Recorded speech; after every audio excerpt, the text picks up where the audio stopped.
జరగబోయే మున్సిపల్ ఎన్నికల్లో నర్సంపేట మున్సిపాలిటీపై గులాబీ జెండా ఎగరడం ఖాయం. గత 11 రోజులుగా జరిగినటువంటి ప్రచారంలో 30 వార్డుల్లో ఇంటింటి ప్రచారం నిర్వహించడం జరిగింది.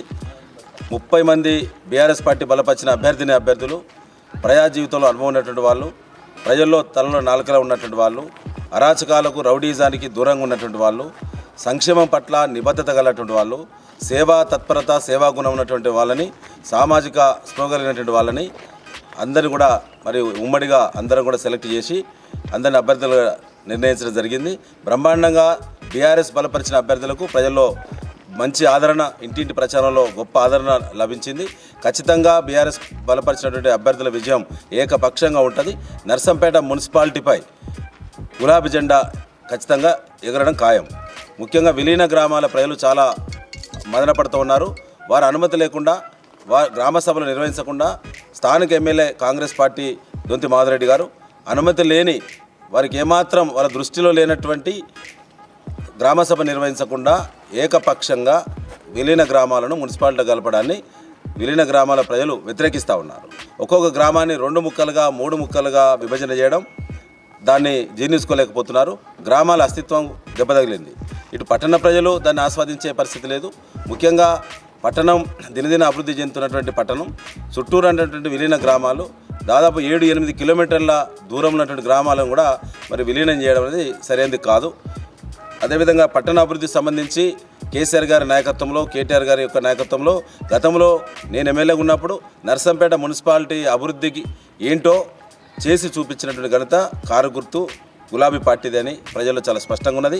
ఆ పాలనే రావాలి.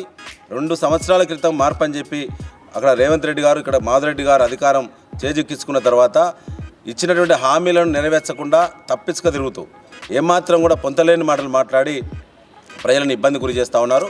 ఒక్క పైసా కూడా నర్సంపేట మున్సిపాలిటీ అభివృద్ధికి తీసుకురాలేదు. 2 ఏళ్ల కాలంలో ముఖ్యమంత్రి గారి మధ్య, ఎమ్మెల్యే గారి మధ్య ఉన్నటువంటి వారి వ్యక్తిగతమైనటువంటి పంపకాల గొడవ నర్సంపేట పట్టణాభివృద్ధి పైన, నర్సంపేట నియోజకవర్గ అభివృద్ధి పైన అది చాలా స్పష్టంగా పడింది. ఆనాడు మేము చేసిన అభివృద్ధి అన్నీ కూడా ప్రజలు ఆ ఫలాలను అనుభవిస్తూ ఉన్నారు.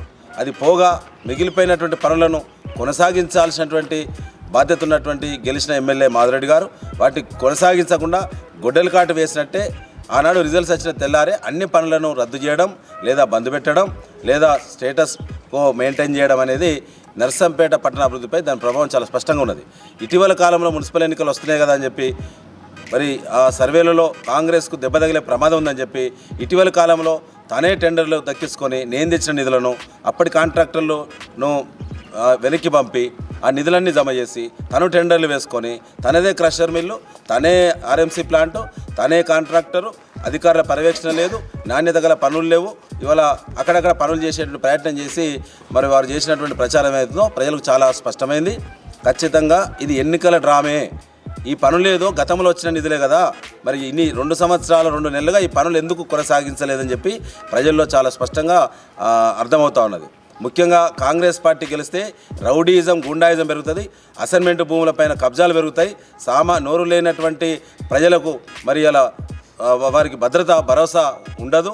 ఇలా దొంగ చీకటి ఒకటైనట్టు అధికారులు, ముఖ్యంగా పోలీస్ అధికారులు, అధికార పార్టీ నాయకులు ఏకమై ఇలా సామాన్య ప్రజలపైన ఇలా వారి యొక్క ప్రతాపాన్ని చూపెట్టేటువంటి అనేక సంఘటనలు కూడా చాలా ఉన్నాయి.